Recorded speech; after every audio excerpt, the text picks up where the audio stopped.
December 24, 2002, Modesto Police Department. Scott Peterson walks in at 5:48 p.m. reporting his wife missing. Laci, 8 months pregnant, vanished from their home that morning. He tells detectives she walked their golden retriever and never came back. Clean story. Except his truck smells like fish, not grass.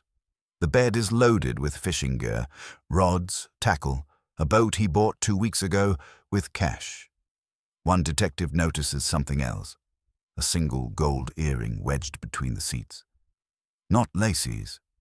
Scott claims he spent Christmas Eve alone at Berkeley Marina, fishing in freezing wind. Nobody saw him. Then Amber Frey surfaces, his mistress, the woman he told I lost my wife on December 9th. Laci was alive then, planning Christmas dinner. By April, bodies wash ashore exactly where Scott said he fished. The earring? Still unexplained. You're about to see how one small object buried America's most hated husband. By late 2002, Scott and Laci Peterson looked like the couple everyone wanted to be. Modesto, California. Tree-lined streets, country club membership, a Spanish-style house they bought 18 months earlier. Scott sold fertilizer for a living, pulled in around $5,000 a month, drove a new Ford F-150. Laci taught substitute classes, decorated the nursery in soft yellows and greens, told friends she couldn't wait to meet their son. Baby due, February 10th, 2003. High school sweethearts who made it work. That's what neighbors saw, what they didn't see. Scott took out a $250,000 life insurance policy on Laci in early November. He researched San Francisco Bay tides and currents online. He met Amber Frey at a business conference, told her he was a widower.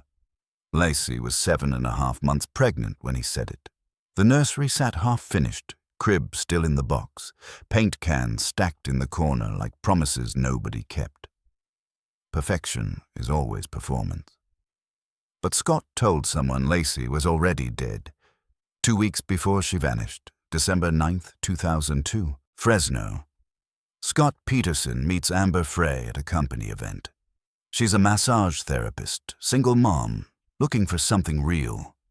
He tells her his wife died, that this would be his first Christmas without her. Amber believes him.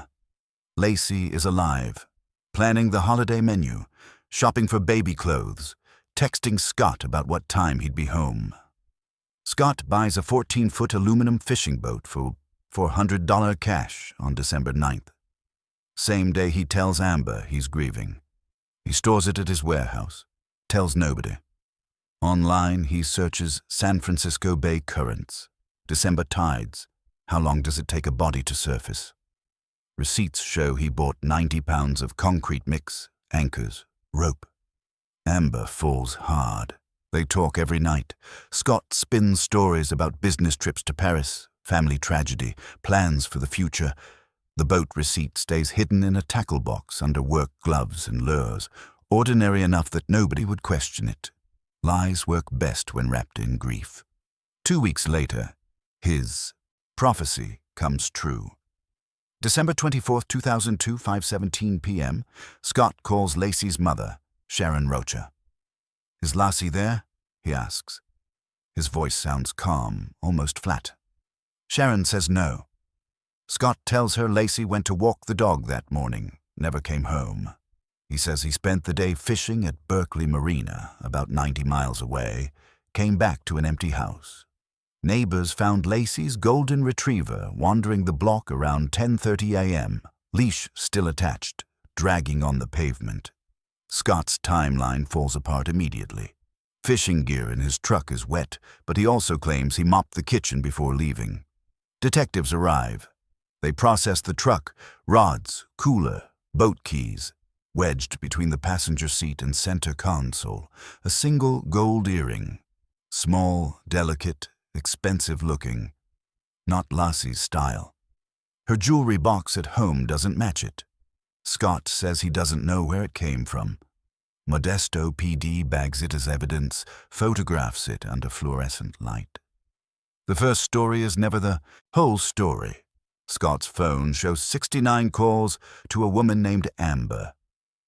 January 2003, Amber Frey walks into Modesto Police Headquarters with a lawyer and a stack of cassette tapes. She recorded everything. Scott told her he lost his wife on December 9th, 2 weeks before Laci disappeared. On the tapes, Scott lies to both women simultaneously. Tells Laci he's at a work event.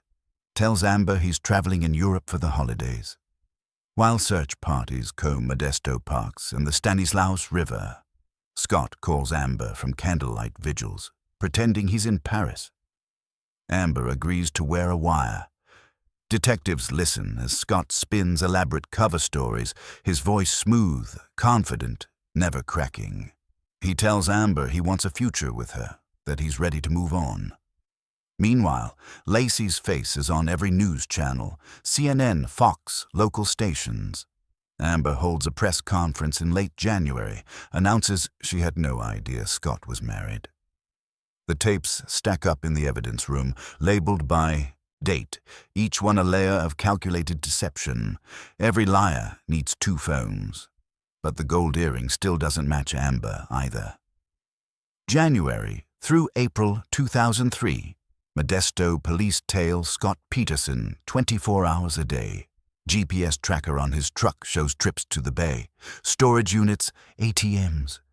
He sells Laci's car 4 days after she vanishes. Cancels her cell phone. Stops paying for channels she watched. Searches online. How long does it take a body to decompose in salt water? Ocean currents, Richmond. Extradition laws, Mexico. He dyes his hair and goatee orange, grows a beard, buys camping gear and 4 prepaid cell phones. Surveillance photos capture him withdrawing the maximum daily amount from ATMs across 3 counties. Stacks of 20s and 100s stuffed into a duffel bag in his truck bed. FBI analysts build a pattern. Scott's moving money, erasing ties, preparing an exit. The gold earring stays in evidence.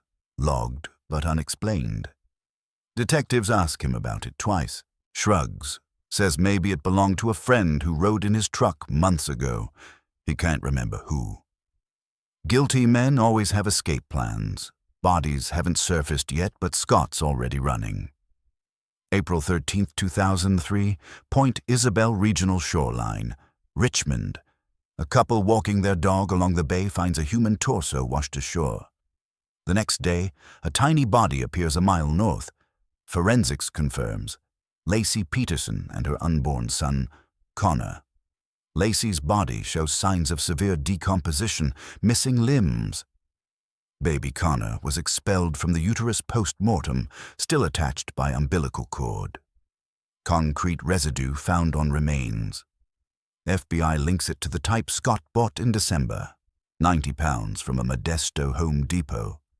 His warehouse contained homemade anchors, rope fibers matching those found with the bodies. Modesto erupts. Vigils turn to rage. News trucks swarm the Rocha's home, Scott's house, the marina. Defense attorneys will later claim coincidence, wrong location, that someone else dumped the bodies to frame Scott. Forensics doesn't waver. The bay currents from December 24th match exactly where remains surfaced in April. Medical examiners photograph cement particles under microscopes, chart drift patterns, timeline decomposition. The ocean keeps secrets until it doesn't. Scott has 5 days before arrest. April 18, 2003, Torrey Pines Golf Course, San Diego. Police spot Scott Peterson's truck in the parking lot, 30 miles from the Mexican border. Officers approach. Scott's hair is dyed bright orange, beard trimmed into a goatee. Inside the truck, $15,000 cash in multiple envelopes, his brother's ID, 4 cell phones, camping equipment, a map of Baja California, 12 Viagra pills, and survival gear. He's wearing khaki pants and a polo shirt. Claims he's golfing. Officers check. His golf clubs are still in the garage back in Modesto. They arrest him on 2 counts of murder. The gold earring is still there, tucked under the passenger seat in a small plastic bag. Scott placed it in himself weeks earlier. Detectives bag it again. Arrest photo shows a man with dead eyes, orange hair, no emotion. Reporters swarm. Nancy Grace calls him America's most hated man. Laci's family collapses in relief and rage. Scott says nothing, asks for a lawyer. Flight is confession without words. Trial reveals what the earring really meant.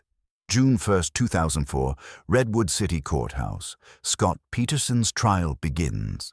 Lead prosecutor Rick DiStasso lays out the timeline.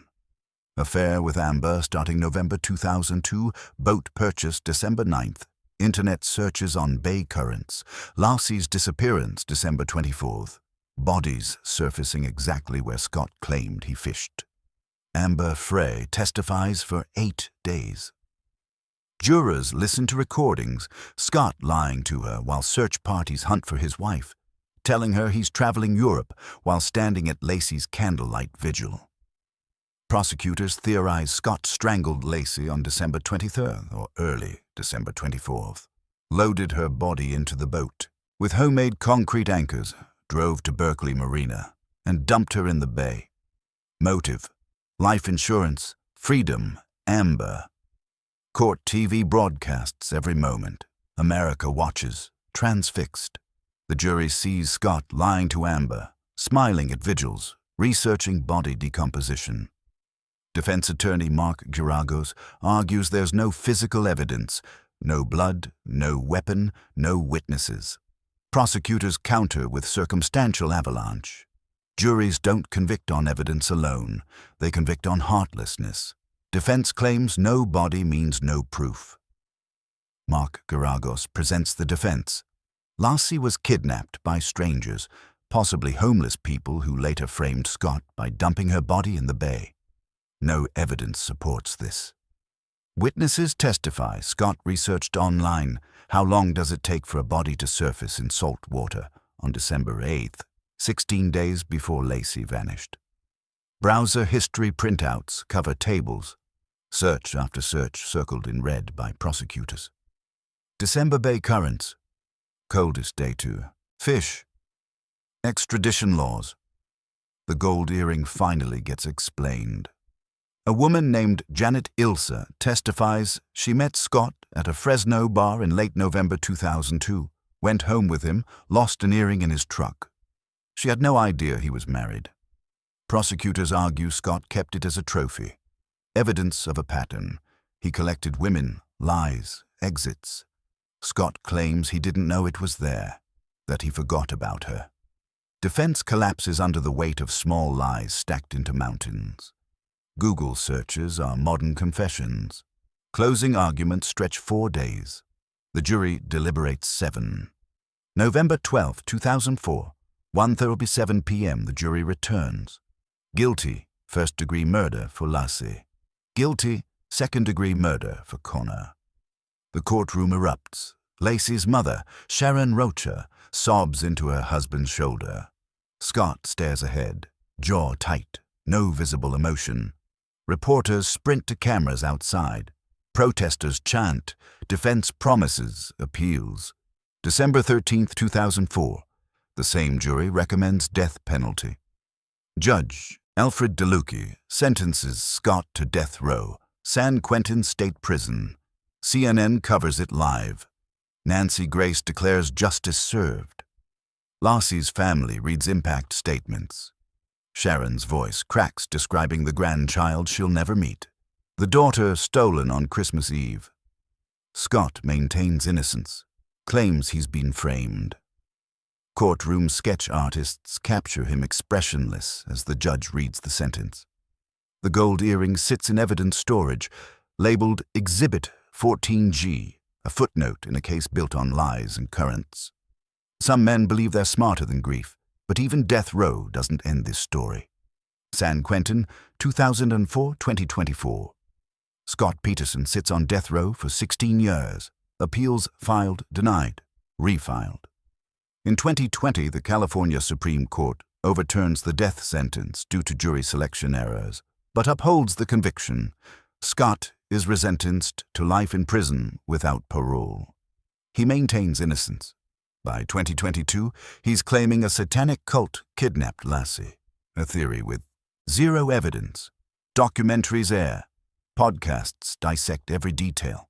Some argue he's innocent, point to alternative suspects, question forensic timelines. Laci's family fights every appeal, attends every hearing, refuses to let her story fade. Sharon Rocha dies in 2023, never seeing full closure, her daughter's killer still alive, still lying. Scott's prison ID photo shows a man aged by decades, hollow-eyed, unrecognizable from the clean-cut salesman who sold fertilizer in Modesto. Death row is where denial goes to calcify. One piece of evidence still haunts investigators. The gold earring never fully closed at trial. Prosecutors introduced it as proof of pattern. Scott collected trophies, women he used and discarded. Janet Ilse testified she left it in his truck after a one-night stand in November 2002. She didn't know he had a pregnant wife at home. Scott's defense claimed he didn't know it was there, that he forgot about the encounter entirely. But he kept it, moved it from the floorboard to a small plastic bag tucked under the seat where police found it during the arrest. Prosecutors argued it showed premeditation. Scott was already planning exits, keeping pieces of other lives hidden alongside the boat in the lies. Jurors saw it as cruelty. A man who collected secrets while his wife decorated a nursery. The woman testified with quiet shame, realizing she was part of his double life. Trophies reveal what men won't admit. But why keep it through everything? January 2025. Scott Peterson, now 52, still files appeals from California State Prison. Documentaries like American Murder Mystery and The Murder of Laci Peterson dissect the case, debate guilt, interview jurors. Amber Frey wrote a book, Witness, for the prosecution of Scott Peterson, remarried, disappeared from public life. Laci's father, Ron Gransky, died in 2018. Sharon Rocha fought appeals until her death in 2023, never wavering in her certainty. Scott murdered her daughter.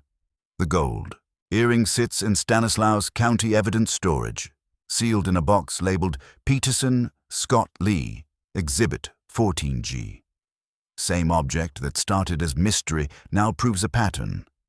Scott collected women, lies, exits, trophies. Public legacy remains. Cautionary tale about charm masking sociopathy, about Christmas Eve becoming a family's worst nightmare. The earring gleams under fluorescent light, decades later, proof that some men keep trophies even when the whole world is watching. In the end, it wasn't the big lies that caught him. It was the small thing he couldn't throw away.